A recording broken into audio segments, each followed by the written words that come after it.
Boyle's law.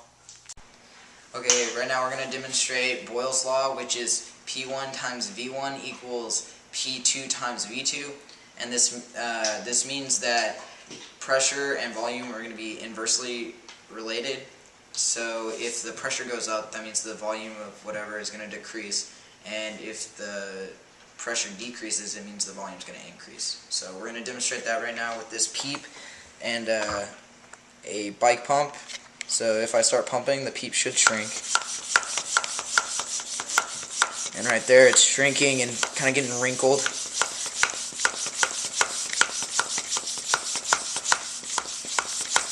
And then if I let go, it should retain its original form and kind of puff up.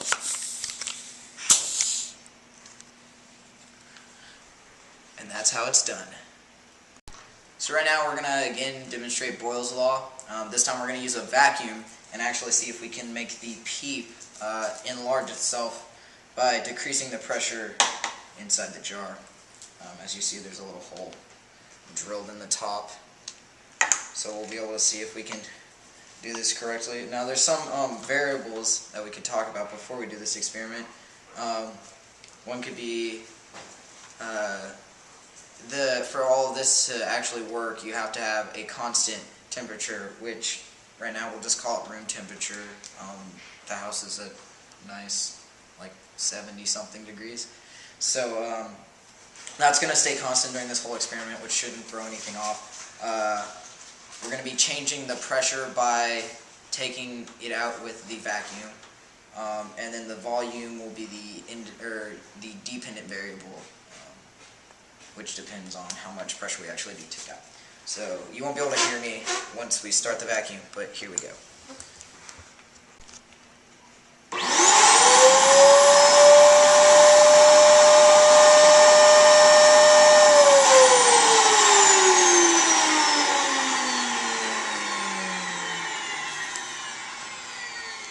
As you saw there, you could probably see some enlarging and then the shrink back to the normal size as we took off the power.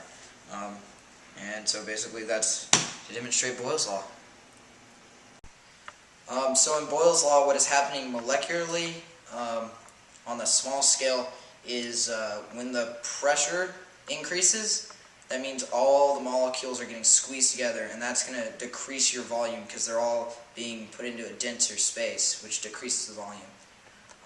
And vice versa, if the pressure is being taken off of that, all the gases are allowed to float free everywhere, so your volume is going to increase a lot. Okay, right now we're going to demonstrate Boyle's law.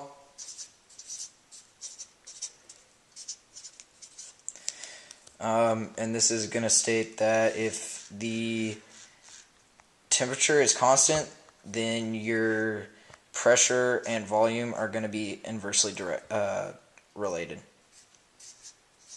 So that's P1 times V1 equals P2 times V2. And so in our experiment, we differed the pressure. So we're going to make our knowns and our unknowns.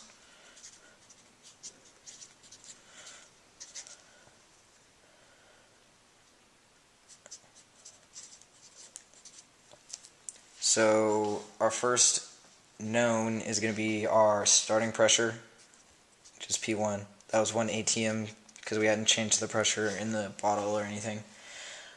The next one's P2, which we're going to say is 2 atms because we doubled the pressure inside. And then the starting volume of the PEEP was 112 centimeters cubed. And then our temperature remained constant, so they're both going to equal 293 Kelvin. And our unknown is going to be volume 2 of the PEEP when it is being compressed. So first we're going to have to figure this one out. P1 V1 over T1 equals P2 V2 over T2. And since T1 and T2 are going to be the same exact, you can just cancel those out. So now we're going to start substituting what we actually know. Or actually, we're going to format it so that we're solving for V2, which means we're going to have to divide this by P2. So V2 equals P1 V1 divided by P2. This is where you can start substituting your known values in. So P1 is 1 atm. Volume 1 is 112 centimeters cubed. And those are multiplying together. And then we're going to put that